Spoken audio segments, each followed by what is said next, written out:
Good morning, everyone. My name is Mighty Stream. I'm brought to you by Hope Through Navigation, and this is our Hood Recovery Services. I'm going to do the spiritual principle a day in a meditation with you for July the 11th. Let's go ahead and get right into it. Hope you're having a beautiful morning. I am.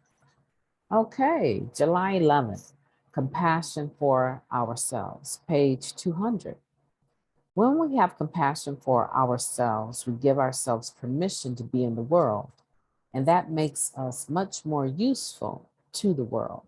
That is taken out of the Living Clean book, chapter 1, entitled Growing Pains. I am my own worst enemy. We've heard some version of this sentiment from addicts with 4 days clean, 4 years, and 4 decades. I'm judge, jury, and executioner for myself is another version of the same sentiment. We struggle with feelings of worthlessness, self pity, crippling fear. Our disease tells us that we are not enough or even that we're unlovable. Our disease tells us that we are not enough or even that we're unlovable. We remind ourselves of our considerable mistakes or obsess about minor ones. When these thoughts are most rampant, we tend to isolate ourselves from the world, protecting others from having to deal with us and protecting ourselves from having to deal with them. But we've also heard an addict's mind is a dangerous neighborhood. You shouldn't wander around it alone. Self compassion is one remedy for self obsession. What does that look like? It, it's giving ourselves some slack. It's acknowledging, at least for a moment, that we are doing the best we can. It's channeling some of that kindness we more freely extend to others toward ourselves. As we grow, we learn to redirect ourselves toward compassion when we go through difficult times, don't meet our own standards, or feel unworthy of love. We can be gentle with ourselves and get out of our own way. Compassion allows us to move forward. We see our value more clearly and are able to exit the bad neighborhood of our minds more readily. Getting out of our heads gets us out in the world where we are useful to others. In fact, being of service to others is another key remedy to the mess in our minds. It takes practice to stop berating ourselves for every struggle and misstep. Even with years of recovery, we aren't always our most trusted ally, but with some compassion, we can switch from the enemy camp. Today, I dare myself to look in the mirror and say, hey, you're a good person. You may make mistakes, but you still have a lot to offer.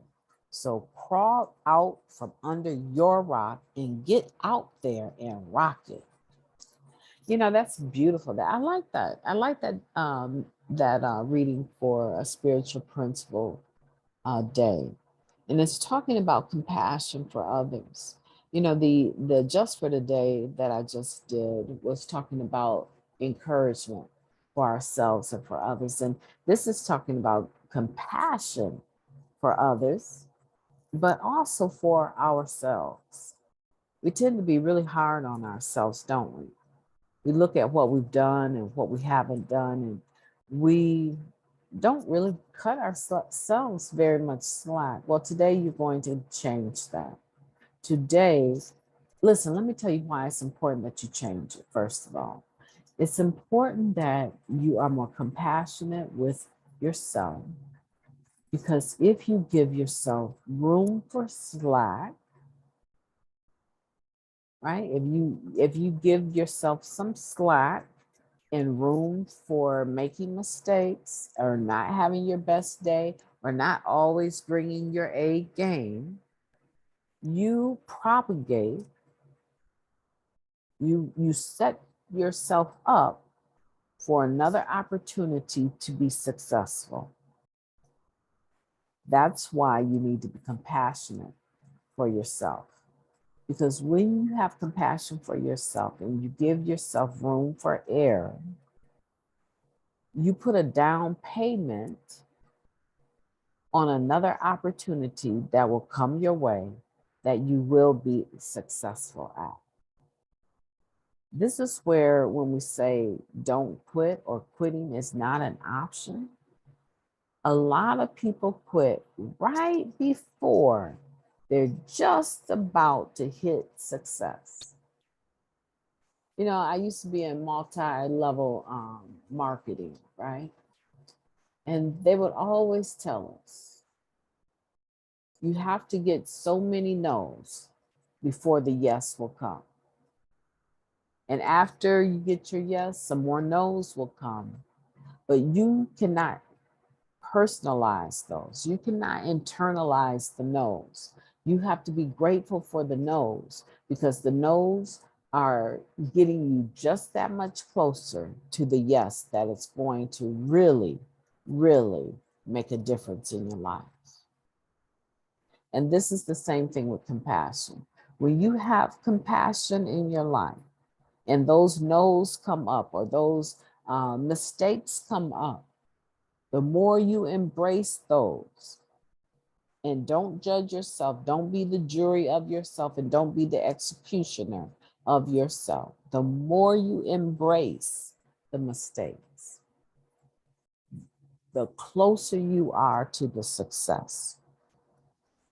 It's a spiritual principle, and I cannot even explain why it works, but I can tell you from my own experience that it does work. This is a beautiful meditation.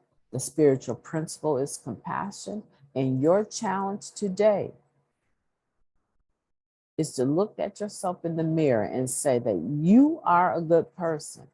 And even though you've made some mistakes, you still have a lot to offer. And tell yourself, I am crawling from underneath this rock and I am going to rock it. I've enjoyed this meditation. I've enjoyed considering compassion with you. And I hope you take this seriously. I hope you take, not just because Mighty Stream is doing it, because you can pull it up on your own and do it by yourself. Not just because of that, but because this is the truth. This is 100% practical, which means that it is also 100% spiritual. My name is Mighty Stream, and I've enjoyed talking to you, and I will talk to you tomorrow, living a life full of hope.